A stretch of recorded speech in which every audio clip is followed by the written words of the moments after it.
세번역 사도신경으로 신앙 고백하겠습니다. 저는 전능하신 아버지 하나님 천지의 창조주를 믿습니다. 저는 그분의 유일하신 아들 우리 주 예수 그리스도를 믿습니다.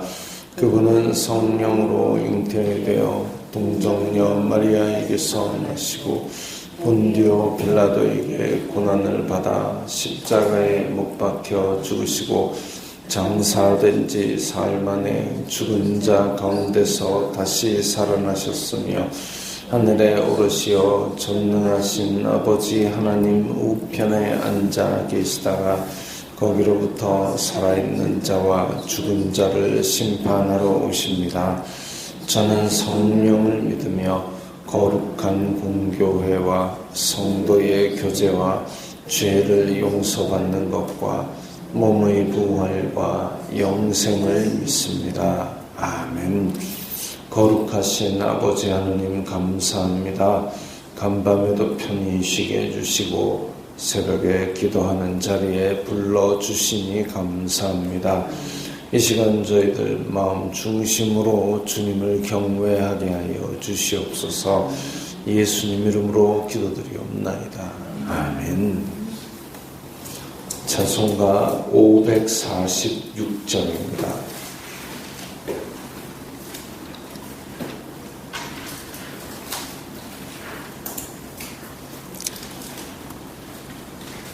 찬송가 546장입니다.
오늘 말씀은 사도행전 9장 28절부터 35절까지의 말씀입니다.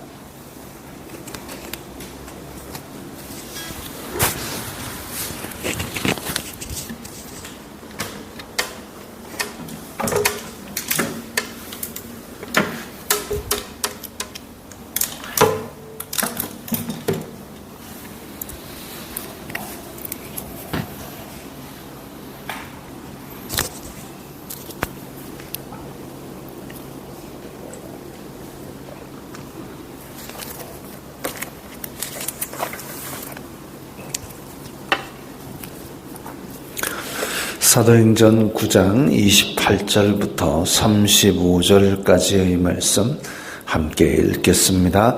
사울이 제자들과 함께 있어 예루살렘에 출입하며 또 주 예수님의 이름으로 담대히 말하고 헬라파 유대인들과 함께 말하며 변론하니 그 사람들이 죽이려고 힘쓰거늘 형제들이 알고 가이사랴로 데리고 내려가서 다소로 보내니라. 그리하여 온 유대와 갈릴리와 사마리아 교회가 평안하여 든든히 서가고 주님을 경외함과 성령님의 위로로 진행하여 수가 더 많아지니라. 그때에 베드로가 사방으로 두루 다니다가 루다에 사는 성도들에게도 내려갔더니 거기서 에니아라 하는 사람을 만나매 그는 중풍병으로 침상 위에 누운 지 8해라. 베드로가 이르되 에니아야, 예수 그리스도께서 너를 낫게 하시니 일어나 내 자리를 정돈하라 한데 곧 일어나니 루다와 사론에 사는 사람들이 다 그를 보고 주님께로 돌아오니라. 아멘. 자, 이제 투표가 끝나고 아마 어제 저녁에는 다들 무슨 개표 방송을 스포츠 경기 중계 보듯이 그렇게 보신 분들도 많습니다. 교회 안에서도 이 사람 찍는 사람이 있을 것이고 저 사람 찍는 사람이 있을 것이고, 근데 우리나라는 약간 좀 정치에 상당히 민감하게 그렇게 반응을 해서 전에 누구 찍고 이번에도 누구 찍으면 양심도 없는 사람이다, 아니면 그 사람 찍는 사람이 좀 뇌가 있는 사람이냐, 막 서로를 막 비방합니다. 서로를 막 비방을 하는데, 그러면 한쪽은 양심 없는 사람이고 한쪽은 뇌가 없는 사람이고, 뇌 없는 사람하고 양심 없는 사람하고 사는 나라가 대한민국입니까? 그거 아니잖아요.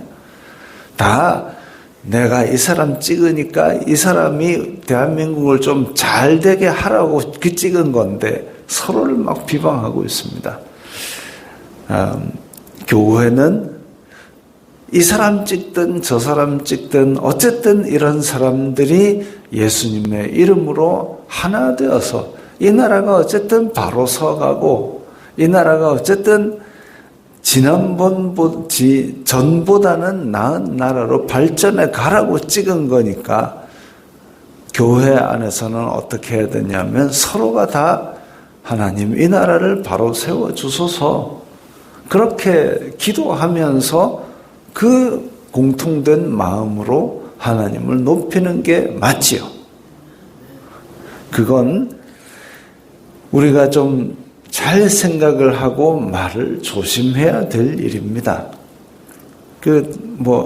어느 지역에서는 아빠랑 딸이 투표하러 갔는데 아빠는 빨리 투표하고 딱 나와서 딸 찍은 걸 보더니 너 잘못 찍었다가 쩍쩍 찢어버렸대요. 그것과 다를 바가 없습니다. 서로 누가 찍었는지 얘기를 하는 것도 이 원래 투표의 원칙에, 비밀 투표의 원칙에 어긋나고, 어쨌든 네가 찍은 것도 내가 찍은 것도 이 나라 잘 되자고 찍은 거니까 존중하고, 어쨌든 우리 이 나라 잘 되도록 함께 기도하자. 이게 성도의 자세이지요. 자, 오늘 보니까 이제 두 가지 경우가 나오는데, 하나는 28절, 29절에 나오는 사울과 헬라파 유대인들입니다. 헬라파 유대인들이라는 것은 헬라어를 쓰는, 그리스어를 쓰는 유대인들이죠. 유대 땅 안에서 그러지는 않았을 겁니다. 아마도 명절을 세기 위해서 여러 나라에서 왔는데, 여러 나라에서 자기가 어렸을 때부터 헬라어를 썼던 유대인들, 그런 사람들입니다. 그런 사람들이니까 일단은 자기가 살고 있는 지역이 헬라 지역이니까 바깥에서 외국에서 정말 믿음을 지키고 율법을 지키고자 예루살렘으로 들어왔으니까 율법에 대한 열심이 특심한 사람들이고 이게 진짜 하나님을 잘 믿는다고 생각하는 사람들이고 그런 사람들이 지금 예루살렘에서 사울과 함께 토론을 해보는데 사울은 뭐 헬라어도 능통하고 히브리어도 능통하고 아주 율법과 성경에 대해서도 잘 아는 사람이니까 근데 그 잘 아는 모든 것이 다 예수님과 연결되어서 예수님이 그리스도시다라고 이야기를 하고 그리고 우리의 복음은 땅끝까지 저 이방 나라까지 다 전해져야 된다 이 얘기를 하고 있으니까 말은 맞는데 이 유대인들 입장에서는 받아들이기 싫은 겁니다.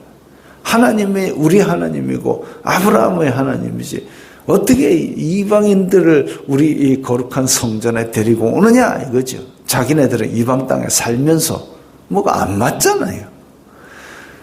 자기가 좀 생각이 있으면 아브라함에게 하나님께서 약속하시고 너의 후손으로 말미암아 온 민족이 복을 받으리라 그랬으면 결과적으로 아브라함에게서 나온 복이 온 민족에게 흘러가야 되는 게 맞죠. 근데 이방인하고 담을 쌓으려고 하는 것들이 이방 속에 살고 있는 유대인들이 그런 얘기를 하고 있습니다. 모순되잖아요. 이치라는 거는 내 속에서부터 모순이 안 되어야 됩니다. 근데 내 속에서 벌써 모순이 되는데 그 모순되는 것을 이제 나아갈 바른 방향을 제시하는 사울에게 기분 나쁘다는 거죠.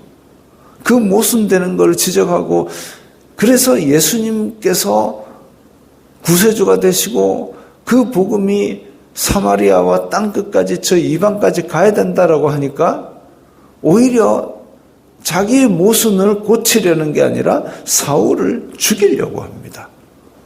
사울을 죽이려고. 왜? 자기가 변론에서 이길 수는 없는데 저거 죽으면 나는 또 다시 예전처럼 평안해지거든요. 이상하죠. 모순 고칠 생각을 안 하고 그걸 없애려고 죽이려고 힘쓰거늘 이 사람들이 나중에 이제 사울이 전도여행 사도 바울이 되어서 전도여행을 다닐 때에 곳곳마다 유대인들을 선동하고 이방인들을 선동해서 바울을 죽이려고 하는 사람들이 됩니다.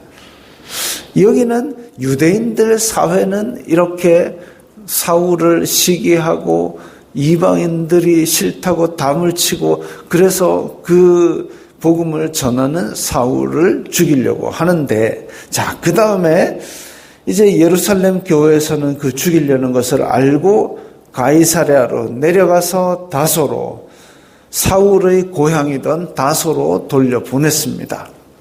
그리하여 이런 복음을 전하는 사울과 그리고 변론과 이런 것 그리고 온 사도들은 그 주변을 온 천지사방으로 다 돌아다니면서 복음을 전했습니다.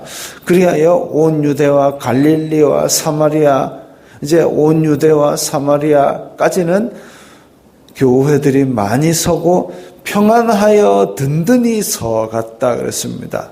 교회는 평안하고 아무 일도 없어서 평안한 것이 아니라 자꾸 일이 일어나지만 하나님께서 순탄하게 성장하도록 도와주신 것이지요.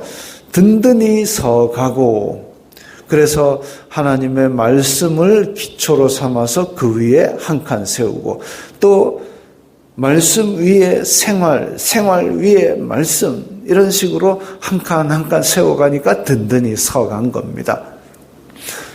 그 든든히 서가는 이면에 원인으로 뭐가 있었느냐? 주님을 경외함과 성령의 위로 이랬습니다. 교회가 든든히 서가기 위해서 필요한 것 두 가지가 주님을 경외함과 성령의 위로입니다. 이 두 가지가 양 바퀴처럼 굴러가야 전진이 되는 겁니다. 주님을 경외함은 하나님의 하나님을 우리가 두려워하는 마음, 이게 있어야 되는 거죠. 하나님께서 아무리 우리에게 친근히 대하신다 하더라도 우리 입장에서 하나님을 막대하고 존경함이 없다는 것은, 이거는 교회의 제대로 된 방향이 아닙니다. 하나님을 우리는 높여야 되죠. 하나님을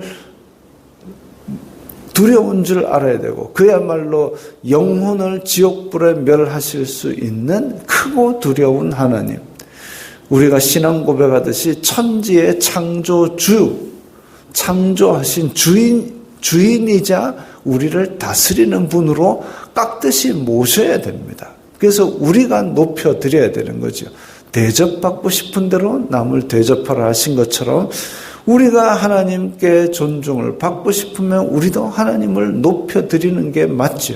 하나님을 하나님 되게 대접을 해드리는 게 맞습니다. 그렇게 주님을 높이는 것이 있어야 되고, 한편으로는 성령님께서 우리에게 위로의 은혜를 베풀어 주시는 것이 우리의 마음을 이제 감싸주는 거죠. 유대인들이 그렇게 싫은 소리를 하고 그리고 우리를 괴롭힌다 할지라도 성령께서 우리 마음을 감싸주실 때 우리는 새 힘을 얻는 겁니다. 인생은 고달프지만 우리는 그 안에서 성령님 안에서 평안을 얻는 건데, 근데 최근의 어떤 한국 교회의 모습을 보면 힐링을 받고 싶대요. 교회 나와서 힐링을 받고 싶고 마음이 편하고 싶대요. 세상에서는 그러면 이 사람이 정말 치열하게 복음을 위해서 살았느냐? 그건 아닌 것 같아요. 근데 교회 안에서는 내 마음이 편하고 싶대요. 그래서 찬양을 해도 정말 거룩하신 하나님을 높이는 찬양보다는 내 마음이 위로받는 노래를 자꾸 원하고 그걸 부르고 있어요. 찬양은 하나님을 높이는 노래지 내 마음 편하자고 부르는 노래가 아닌데, 물론 부르면 좋겠지요. 왜냐하면 가사에서 뭔가 이렇게 내 마음이 따뜻해지고 좋지요. 그러나 내 마음이 위로받자고 부르는 노래가 아니라 하나님을 높이는 노래를 부를 때에 성령님께서 내 마음 근원을 치료하시고 위로하시는 그것이 훨씬 더 큽니다. 세상 노래도 우리를 위로하는 노래 많이 있습니다. 그러나 교회가 평안하여 든든히 서가는 데는 하나님을 경외함과 그로 말미암아 성령님께서 위로하시는 것이 훨씬 성경적이고 교회를 평안하고 든든히 세워가는 두 바퀴입니다.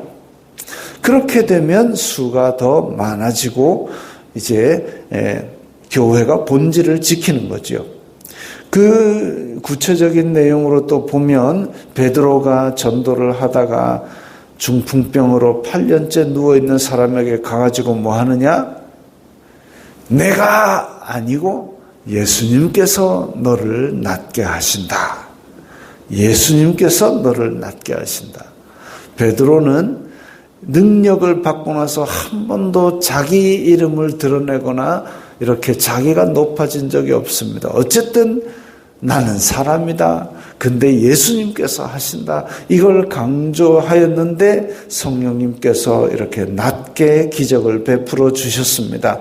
그 소문을 듣고 많은 사람들이 주님께로 돌아왔다 그랬습니다. 이 결과지요.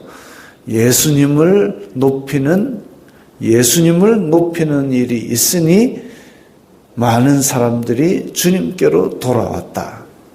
교회의 본질은 하나님을 높이는 겁니다. 그러면 그 안에서 성령님의 위로하심이 있는 거죠.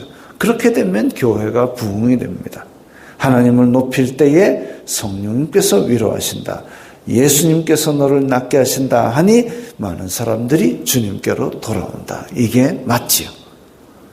아이고 우리 교회 목사님 저는 안 유명합니다만은 우리 교회 목사님 유명하다. 우리 교회 목사님 설교 잘한다. 목사 높여가지고는 일이 되는 게 아닙니다. 예수님 믿자. 근데 마침 우리 교회가 내가 있으니 함께 교회 가자. 이거지요. 예수 그리스도를 높이는 것. 예수님께서 우리의 죄를 구하시기 위해서 고난을 당하시고 죽으셨다. 그 사랑이 있는 곳이 우리 교회다. 가자. 이거죠. 예수님을 높이고 복음을 전하는 것. 그럴 때에 이 사람이 성령님께서 그 마음을 열어주시면 교회 공동체의 일원이 되고 교회는 그야말로 평안하여 든든히 서가는 겁니다. 유대인들의 사회와 교회가 다르지요. 시기하여서 자기 모순을 고치지 않으려고 죽이고 싶어하는 것이 세상의 이치라면 그게 아니라 사람을 살리는 예수 그리스도의 복음이 전파되고 형제여 우리가 어찌할꼬 나의 잘못된 것을 고치기 위해서 죄를 내어놓고 주님 앞에 나옴으로 말미암아 하나님을 높이고 성령님이 위로를 주시고 그러므로 말미암아 평안하고 든든히 서가는 것, 이게 성경이 말하는 교회의 모습입니다. 우리가 그 일원이 되어서 든든히 주님의 말씀 위에 서서 말씀처럼 교회가 든든히 서가게 되는 이런 사람들이 되어야 되겠습니다. 기도하겠습니다. 거룩하신 아버지 하나님 감사합니다. 하나님을 높이고 또 성령님의 위로하심이 있음으로 말미암아 우리의 교회가 평안하고 든든히 서가게 하여 주시옵소서. 예수님 이름으로 기도드리옵나이다. 아멘.